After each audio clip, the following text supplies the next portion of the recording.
Well, it's Mark Latham Day. Mark, I've written to the Minister, Sarah Mitchell, over that acting principal at Albion Park High. Have you heard anything? No, the question I put on the notice paper hasn't been answered yet, but you wouldn't think anyone who's got the kids kneeling to a neo-Marxist organisation wanting to defund the police I've invited got much of a future in public education. We hope not.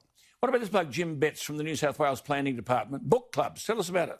Well, you know, it's a pretty easy go in the public sector at the moment. All the businesses are going out backwards. If you've got a private sector job, you're very worried about your job security.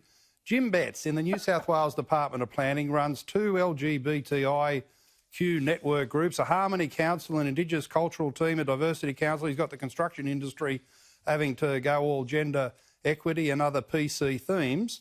And we find out in work hours on a Wednesday, and this is happening in 2 days from now, they have a book club. They're on a good wicket, aren't they? It's nice going. You can have a book club. And what's the book? And previously they studied Dark Emu, a work of fiction by Bruce Pascoe, trying to pretend that the Indigenous here lived in townships and had sophisticated agriculture. They think there's some shame in being hunter-gatherers, which the Indigenous were. So they studied that book, what it's got to do with public space planning. I'd like an explanation. And Alan, this week's book club in the New South Wales Planning Department is Fire Country by Victor Stephenson, how we can learn Indigenous fire-burning techniques. Now, unless they're going to burn down the public spaces, and what use the Indigenous technique has got, I don't know, because they didn't have water carriers and fire trucks to put the fires out. There was no Elvis in the sky.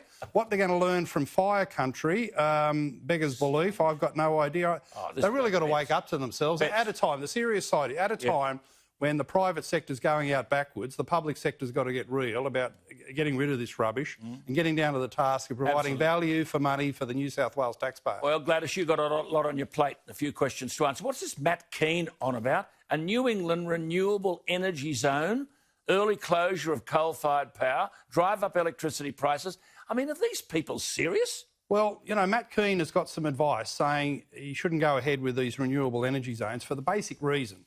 When the sun's not shining, there's no solar power. When the wind's not blowing, there's no wind power. And they need firming up capacity. They need storage. What, New England? Well, where are they going to get that from? Well, the transmission costs, what? They haven't got the firming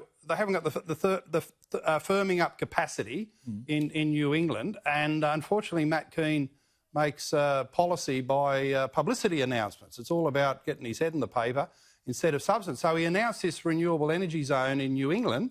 And then last Saturday, he's backfilling the policy now. He's had to invest public money in 2 batteries. The battery storage technology, of course, is the jury's out on that. So wouldn't you think that the minister, before announcing the public money going into a renewable energy zone, would have all the firming questions sorted out?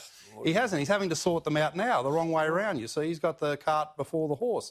So when you're making policy announcements according to your own publicity schedule, I think his mum's got the biggest scrapbook in the state, then you're not going to be making very good policy, are you?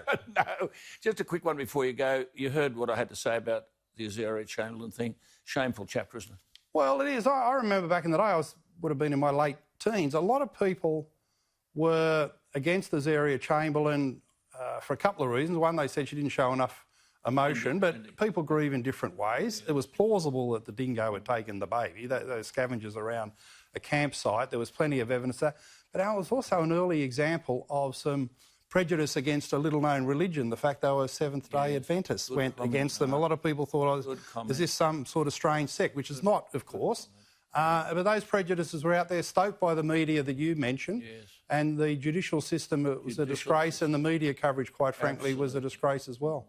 Good to talk to you. But can we wish her all the best on this occasion? What she's been through, you wouldn't wish on your worst enemy, but a strong woman and a survivor, and we send our condolences for what happened 40 years ago and give her all our best wishes.